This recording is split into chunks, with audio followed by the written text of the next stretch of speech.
Part 1. You will hear a tourist asking for information at a tourist office. First, you will have some time to look at questions 1 to 4.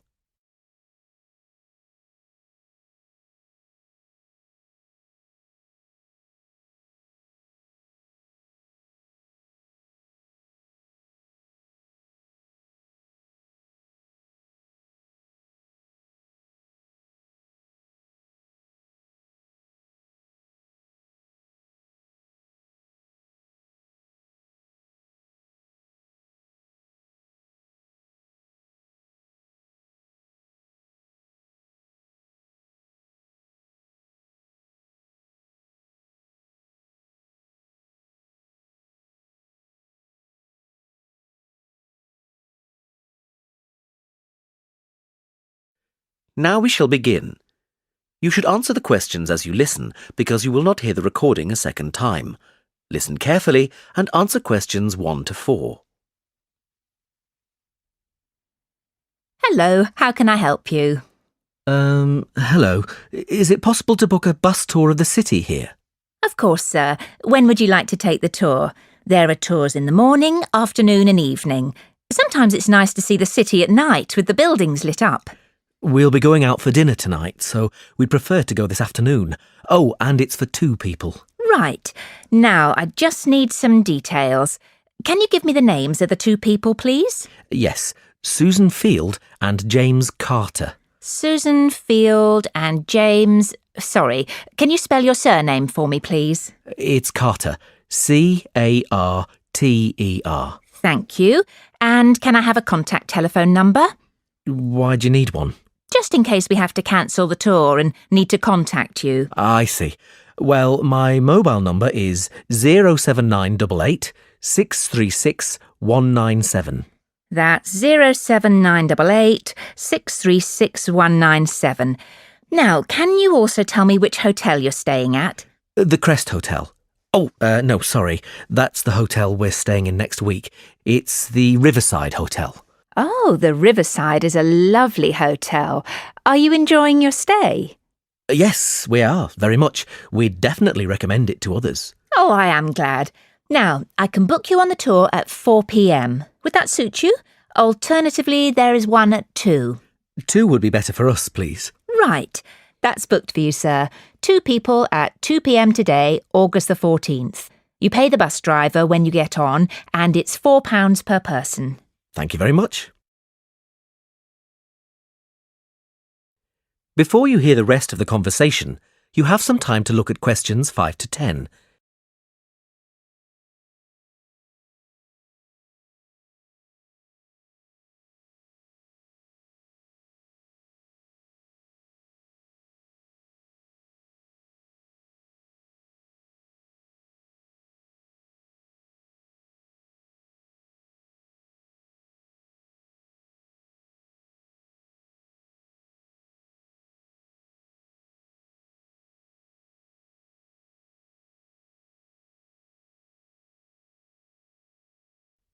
Now listen and answer questions 5 to 10. Can I also ask you about the museum in the main square? I was reading about it in my guidebook and was shocked to see that the entrance price is £10. Why does it cost so much? Well, the museum has the largest collection of Latin American art in Europe. People come from all over the world to see it. But that's not the reason why it's so expensive to get in. You see, the building is very old and it needs repairs. The £10 ticket cost will go towards repairing the roof and the walls. I see. Well, I suppose it's worth paying £10 to see the collection. Yes, I think so too. Is there anything else I can help you with? Actually, there is. I was wondering if you knew of any good restaurants in the area. Well, there are a few restaurants near the harbour and a couple on the beach, which are nice. The problem is that the smell of the fish market is quite strong down there. I don't think my girlfriend would be very pleased. I know what you mean. It's not very romantic, is it? My advice would be to go to the next town. It's bigger and the restaurant selection is wider. You can get there by taxi and it only takes about 10 minutes. The town is quite picturesque. Is it for a special occasion? Yes, it's my girlfriend's birthday, so I'd like to go somewhere special. Do you know any of these restaurants well enough to tell me about them? Well, I know about a few of them, and there are pictures in this leaflet here. Oh, this one here is lovely, the Bellevue, and it's extremely popular. It has a famous chef, so it's not cheap, but the standard of the food is very high. It's right by the sea, and there are wonderful views if you get a good table. Then there's the Lighthouse Cafe, you can see the picture here, which isn't really a cafe at all. In fact, it's a great restaurant, and a lot of TV celebrities and actors eat there. The place has been going for over 100 years. It's quite an institution around here. I'm not sure about those two. They sound too expensive to me. I was thinking of somewhere small, not too upmarket, but with good food. In that case, what about Harvey's? The same family has run this restaurant for over a century, and it's reasonably priced and really popular with local people. Oh, and there's another family-run restaurant, Stonecroft House. New owners took over a month ago, and they're getting good reviews. There's a new chef there, and the food is meant to be very good. This leaflet has the contact details for all the restaurants, so you can just call them if you'd like to book a table. Great, thanks. You've been very helpful.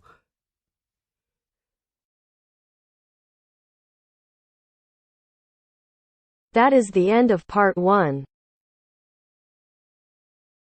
You now have half a minute to check your answers.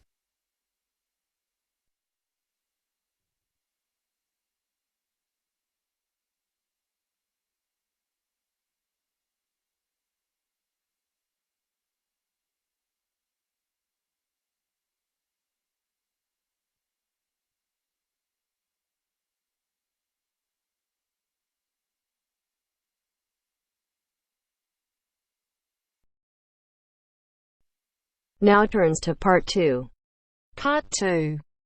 You will hear a talk on New Zealand radio about an art sale which is being held to raise money for charity.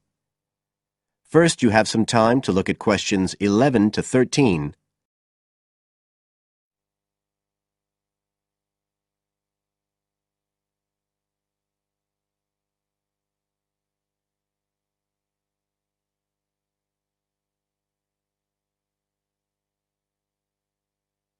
Now listen carefully and answer questions 11 to 13.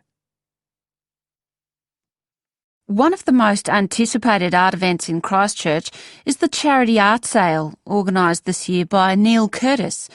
Neil, tell us all about it. Well, Diane, this looks like being the biggest art sale yet. And the best thing about it is that the money raised will all go to charity. So what you probably want to know first is where it is. Well, the pictures will be on view all this week, most of them at the Star Gallery in the shopping mall. But we have so many pictures this year that we're also showing some in the cafe next door. So do drop in and see them any day between 9 and 5. Now, if you're interested in buying rather than just looking, and we hope a lot of you will be, the actual sale will take place on Thursday evening, with sales starting at 7:30. Refreshments will be available before the sale, starting at 6:30. We've got about 50 works by local artists showing a huge range of styles and media, and in a minute I'll tell you about some of them. You're probably also interested in what's going to happen to your money once you've handed it over. Well, all proceeds will go to support children who are disabled, both here in New Zealand and also in other countries. So you can find an original painting, support local talent, and help these children all at the same time. Before you hear the rest of the talk, you have some time to look at questions 14 to 20.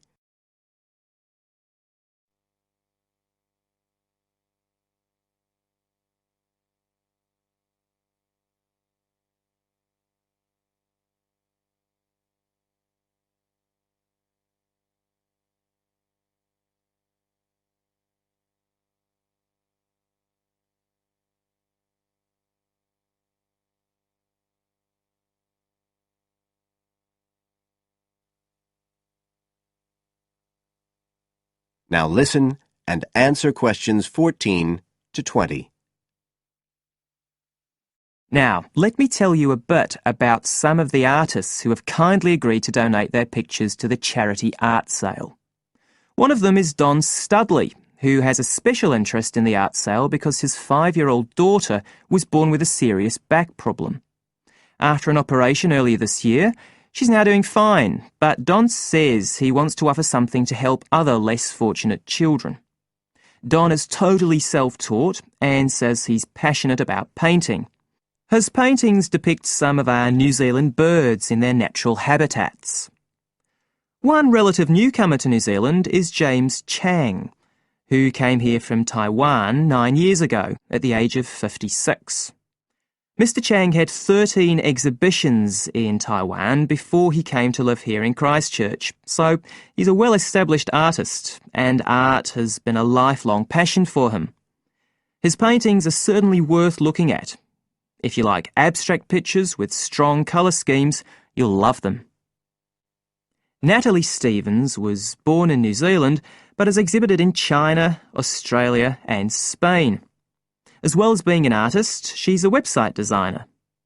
She believes art should be universal, and her paintings use soft colours and a mixture of media. Most of her pictures are portraits, so watch out, some of them may even be friends of yours. And then we have Christine Shin from Korea. Christine only started to learn English 2 years ago when she arrived in New Zealand, but she's been painting professionally for over 10 years, and she sure knows how to communicate strong messages through the universal language of art. She usually works from photographs and paints delicate watercolours, which combine traditional Asian influences with New Zealand landscapes, giving a very special view of our local scenery. Well, that's all I have time to tell you now, but as well as these 4, there are many other artists whose work will be on sale, so do come along on Thursday. We accept cheques, credit cards or cash. And remember, even if you don't buy a picture, you can always make a donation. That is the end of part 2. You now have half a minute to check your answers.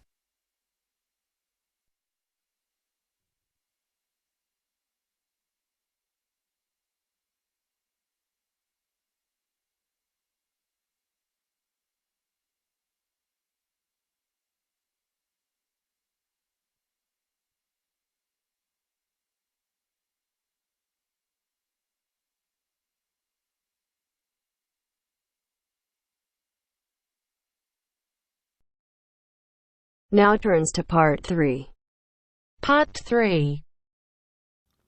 You will hear the general manager of a golf club talking to some people who would like to become members.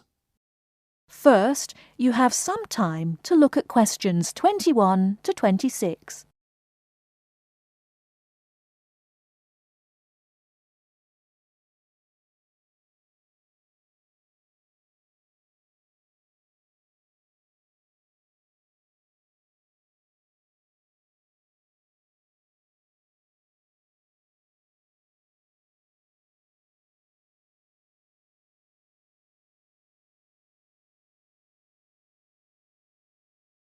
Now listen carefully and answer questions 21 to 26. Now, ladies and gentlemen, thank you for coming to this meeting. Demand for membership places has far exceeded our expectations this year, so it was decided to gather you all here together to go through the process step by step, once rather than many times with each of you individually. The first thing you need to do is not fill in the application form. This, you see, is a waste of time, unless you have found an application sponsor. Your sponsor must be an existing full member of the club. Now, once you have your sponsor, you should log on to our website and fill in and send through the membership form. You will be prompted to provide the relevant deposit at the same time as you submit your application. You may do so using any major debit or credit card. The next step is for you to attend a general meeting of the club. There are typically meetings held once a month. After the club meeting, you will then be required to wait a while in order for the club committee to examine and, if all is in order, approve your application. It may be necessary to ask you to come forward for an additional interview before approval is granted, depending on the circumstances. Now, once you have been approved, you are almost a member of the club. All you need to do then is pay the remaining balance of your membership fee. Having done this, you are officially a member of Blainrow Golf Club. However, you cannot start to play in competitions until you have acquired your handicap. In order to do this, you must send in 3 cards. The committee will then issue you with a club handicap within 7 days on the basis of how you performed in each of the 3 rounds you played. Before you hear the rest of the talk, you have some time to look at questions 27 to 30.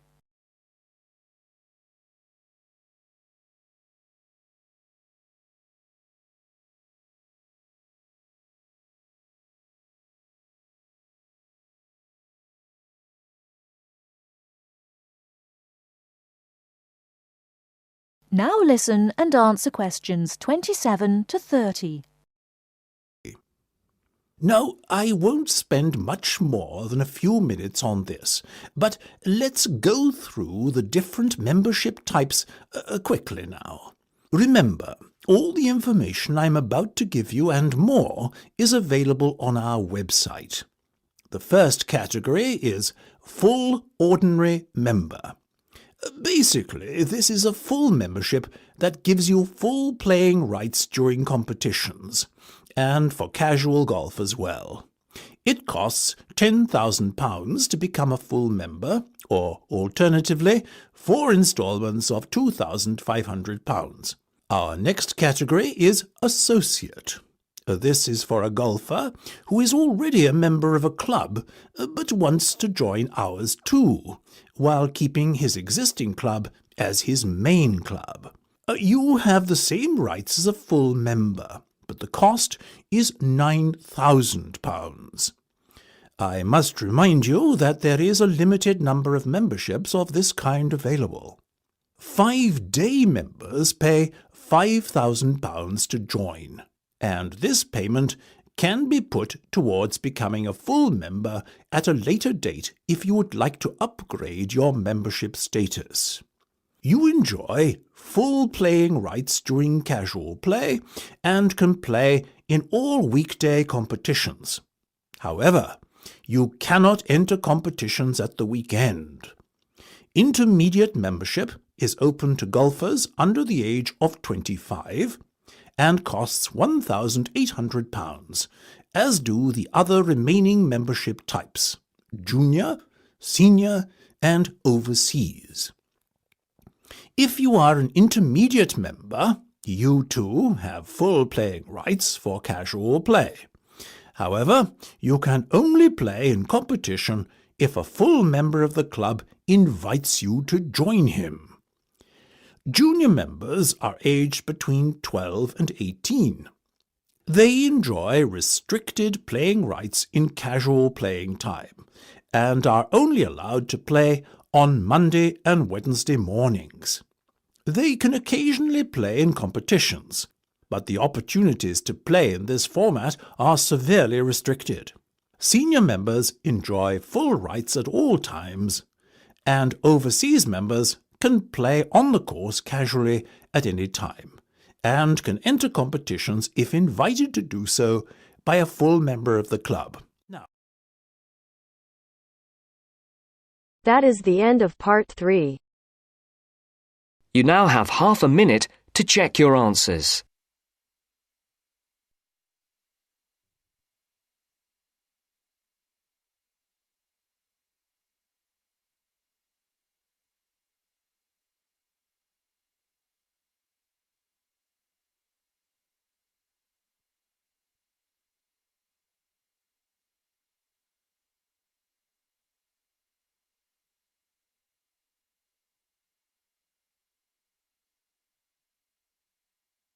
Now turns to part 4. Part 4. We'll hear a psychology undergraduate describing the research she is currently doing on expertise in creative writing. First, you have some time to look at questions 31 to 40.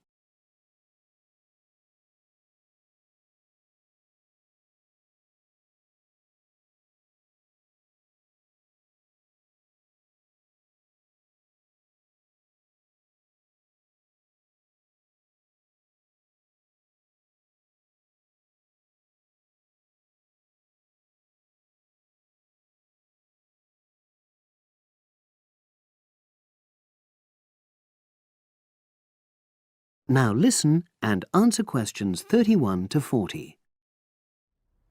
For my short presentation today, I'm going to summarise the work I've done so far on my research project to explore expertise in creative writing. Essentially, I'll share with you the process I underwent to gather my interim findings. First of all, I should give a little relevant background information about myself. Before I started my current degree course in cognitive psychology, I studied English literature, and as you can imagine, this meant I spent a great deal of time thinking about the notion of creativity and what makes people develop into successful writers. However, the idea for this research project came from a very specific source.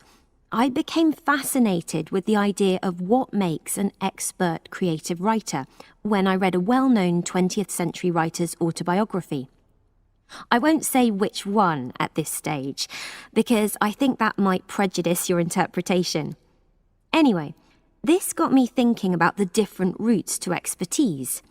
Specifically, I wondered why some people become experts at things whilst others fail to do so, in spite of the fact that they may be equally gifted and work equally hard. I started to read about how other researchers had explored similar questions in other fields. I began to see a pattern that those studies which involved research in a lab were too controlled for my purposes, and I decided to avoid reading them. I was quite surprised to find that the clearest guidance for my topic came from investigations into what I call practical skills, such as hairdressing or waiting tables. Most of these studies tended to use a similar set of procedures, which I eventually adopted for my own project.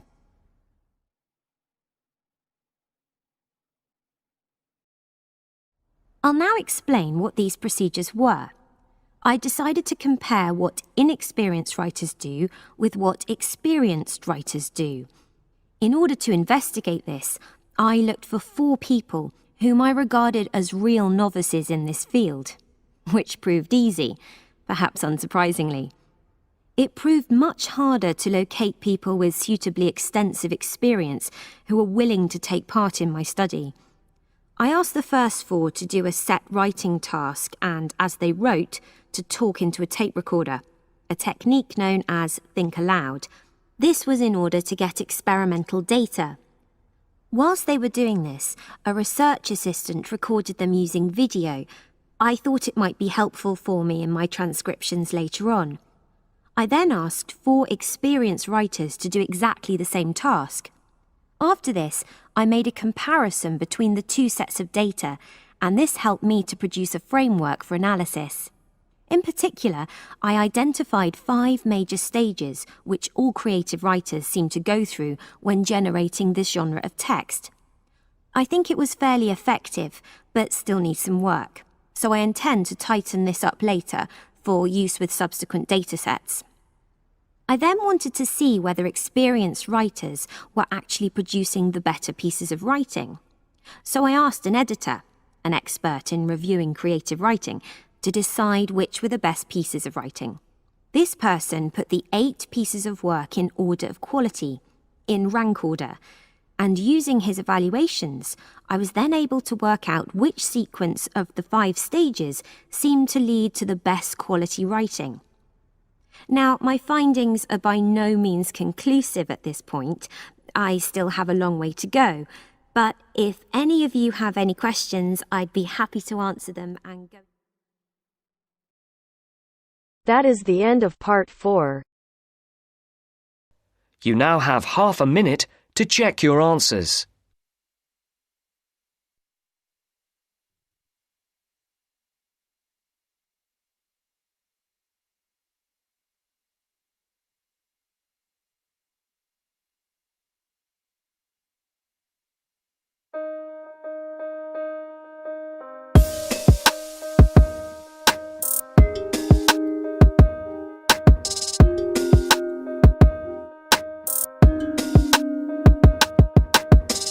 That is the end of the test. You now have 10 minutes to transfer your answers to your Ielts listening answer sheet.